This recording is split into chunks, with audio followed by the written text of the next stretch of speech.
Significance of mitosis. अब mitosis की जरूरत क्यों है, माइटोसिस की इतनी इंपॉर्टेंस क्या है? तो भाई माइटोसिस का क्या फायदा है? सिग्निफिकेंस कहते हैं आप किसी चीज की इंपॉर्टेंस को, किसी चीज की जिससे मतलब उसकी कुछ जरूरत हो रही हो या हेल्प हो या किस चीज की बेसिकली इंपॉर्टेंस। तो अब मेन फंक्शन क्या है माइटोसिस का? क्या सेम नंबर ऑफ क्रोमोसोम्स रखे हैं, सेम जेनेटिक मटेरियल रखे हैं हर सेल में, जो ऑर्गेनिज्म में नया सेल बन रहा है। अब इससे फायदा क्या होगा, इसकी क्या फायदा सिग्निफिकेंस है कि जेनेटिक स्टेबिलिटी रहती है।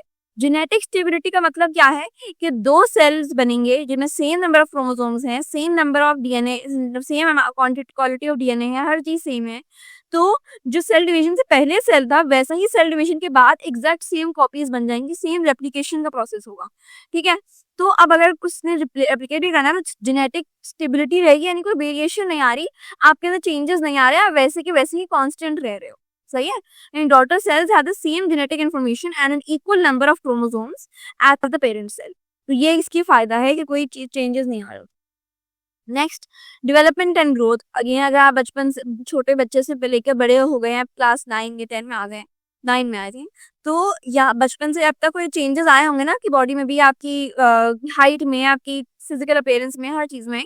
सो वो चीज क्या है, उसको हम डेवलपमेंट एंड ग्रोथ कहते हैं। Growth and development. ग्रोथ क्यों जरूरी है कि आपको एक छोटी चीज से निकल के बड़े फॉर्म में आना था, अडल्ट फॉर्म में बनना था, तो सेल नंबर इंक्रीज होने थे, सेल की चीजें इंक्रीज होनी थी। तो वो सब चीजें क्यों कैसे हो रही है? माइटोसिस से हो रही है।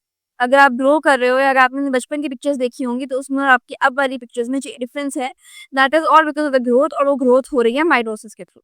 सही है।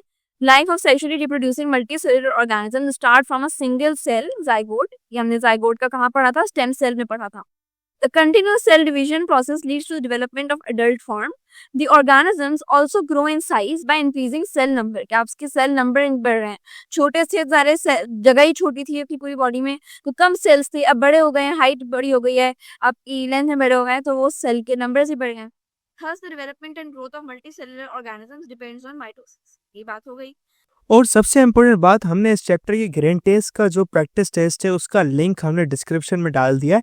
आप डिस्क्रिप्शन में जाकर ये ऊपर पहला लिंक है, प्रैक्टिस ग्रेन टेस्ट को यहाँ पे जाएं और सॉल्व करें और प्रैक्टिस करें।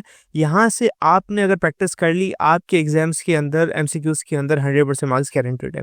उसके अलावा अगर आपको हमारे फ्री नोट्स चाहिए, lecture, guest papers, model papers चाहिए, तो इस पहली वाली लिंक पे क्लिक करके आप हमारे चैनल को ज्वाइन हो जाए, और दूसरी वाली लिंक को क्लिक करके आप हमारा व्हाट्सएप ग्रुप है इंपॉर्टेंट प्रीमियम, उसको ज्वाइन हो जाएं। ठीक है।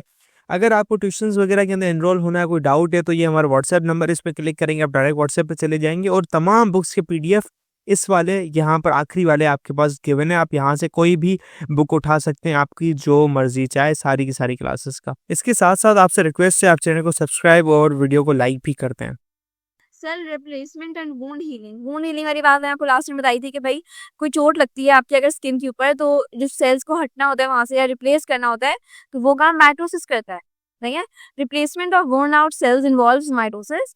The epithelial cell of skin, skin के जो सेल्स हैं एपिथेलियल सेल्स, डाइजेस्टिव ट्रैक्ट के, जो पूरा आपका डाइजेस्टिव सिस्टम है अंदर का पार्ट, वो respiratory tract die off regularly, मतलब इनकी ये सेल्स चेंज हो रहे होते हैं, ये सेल मतलब इनकी लाइफ होती है बेसिकली। जैसे हमने रेड ब्लड सेल की बात की थी, आपको याद है कि 120 डे उनका लाइफ स्पैन होता है। तो रेस्पिरेटरी ट्रैक्ट का भी कुछ टाइम होता है, डाइजेस्टिव ट्रैक्ट का भी टाइम होता है। एपिथेलियल सेल्स सबसे कम इनकी होती है लाइफ स्पैन, क्योंकि स्किन के सेल्स बहुत जल्दी आपके हट रहे होते हैं। हमने कभी अगर नहाते हुए देखा हो तो डेड स्किन हट रही होती है। तो वो चीजें, इनको रिप्लेस कौन करता है? इनको रिप्लेस करते हैं आपके यही माइटोसिस वाले सेल्स, जो डॉटर सेल्स बन रहे हैं, आइडेंटिकल सेल्स हैं। तो ऐसे तो नहीं होता ना कि डेड स्किन अगर रिमूव हुई तो अंदर से बिल्कुल ही वो अलग सेल्स निकल आए, अलग शेप हो गया, अलग सब कुछ हो गया, ऐसा नहीं होता। सेम वही चीज होती है, सेल रिप्लेस करना होता है। तो वो रिप्लेसमेंट जो है worn आउट सेल्स की, वो माइटोसिस से होती है। कहीं चोट लग गई, अगर आपकी कट लग गया है, तो वो कट वाली जगह को हील करना, उसको वो करना, तो ये सब चीजें माइटोसिस कहती है। रीजनरेशन, अच्छा रीजनरेशन है ना, ये सबसे अच्छी सी स्टार फिश अगर देखी हो कभी, उसमें होती है कि अगर उसके दो स्टार्स के लिए टेंटिकल्स कट जाएं या लिम्स कट जाएं, वो वापस वहीं से ग्रो कर लेते हैं। सो ये रीजनरेशन का प्रोसेस होता है। कुछ एनिमल्स जो है, अगर उनका हाफ पार्ट जो है, जैसे यहाँ पे लिखा हुआ है, some animals have ability to form whole part of the body if it is removed accidentally, this is called regeneration. अच्छा ये चीज ना, आई डोंट नो आप लोगों ने कभी देखा है नहीं, बट छिपकली अगर कभी मारो और वो लाइक हाफ में कट हो जाए, तो बाकी के उसके हाफ की टेल वगैरह दोबारा से ग्रो कर जाती है कभी कभार। सो ये चीज भी रीजनरेशन की एग्जाम्पल है। सही है। फिर आते हैं एसेक्सुअल रिप्रोडक्शन। एसेक्सुअल रिप्रोडक्शन क्या है? जिसमें एक ही पेरेंट इन्वॉल्व हो और आप मतलब सेम वही ग्रोथ हुई, बेसिकली एसेक्सुअल रिप्रोडक्शन कहते हैं। जो जिसमें कोई बेबी नहीं बन रहा हो, that is form called asexual reproduction. और जिसमें बेबी फॉर्मेशन हो या सेक्सुअल रिप्रोडक्शन होती है वो बाद में होती है, मतलब हम बाद में पढ़ेंगे। That is called sexual reproduction. और उसमें 2 पेरेंट्स इन्वॉल्व होते हैं और उसमें वेरिएशन आ जाती है सबसे।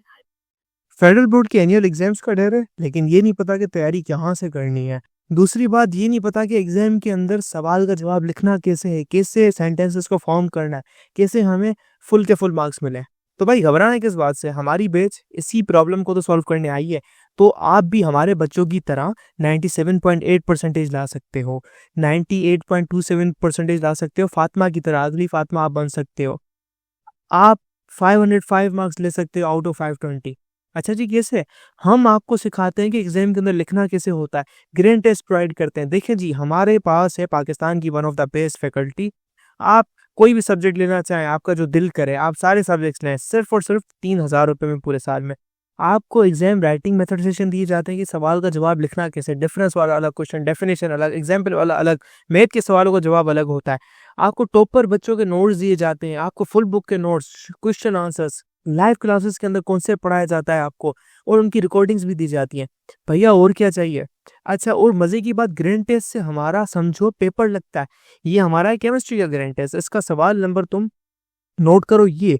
तो भैया इस ग्रैंड टेस्ट में से आपके 3 सवाल लगे हैं क्लास 9 के केमिस्ट्री के पेपर में, इस साल जो नए सिलेबस से हुआ था 2025 के अंदर ग्रेड 9 का।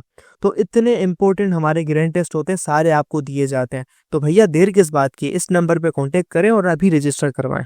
Asexual reproduction क्या है? Mitosis is the basis of asexual reproduction. This reproduction involves only one parent. ये याद रखिएगा। तभी asexual है, ठीक है? A अगर आ गया तो that means ये one parent. All sexually reproduced asexually reproduced offspring are genetically identical to their parent organism.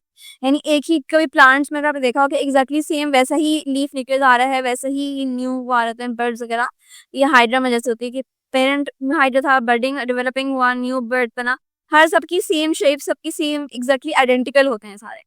The vegetative propagation is very common in plants. Plants में ये बहुत कॉमन चीज़ है कि आप एग्जैक्टली सेम नई जनरेशन बनाते रहो रूट्स की, स्टेम्स की, लीव्स की, क्योंकि वो एग्जैक्टली आइडेंटिकल होते हैं। Potato, onion, garlic, ginger, grasses वगैरह reproduce asexually. Many animal species like sponges, planaria and hydra undergo sexual asexual. सही है। फिर क्लोनिंग होती है, टिश्यू कल्चर जिसको हम कहते हैं।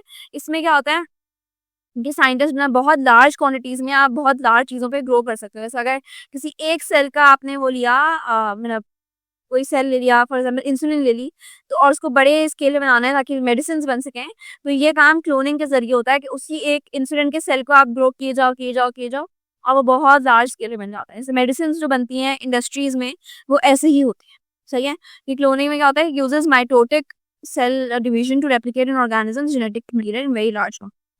यहाँ क्या लिखा है, mitosis has made it possible for scientist to produce a very large number of identical copies of the living organism.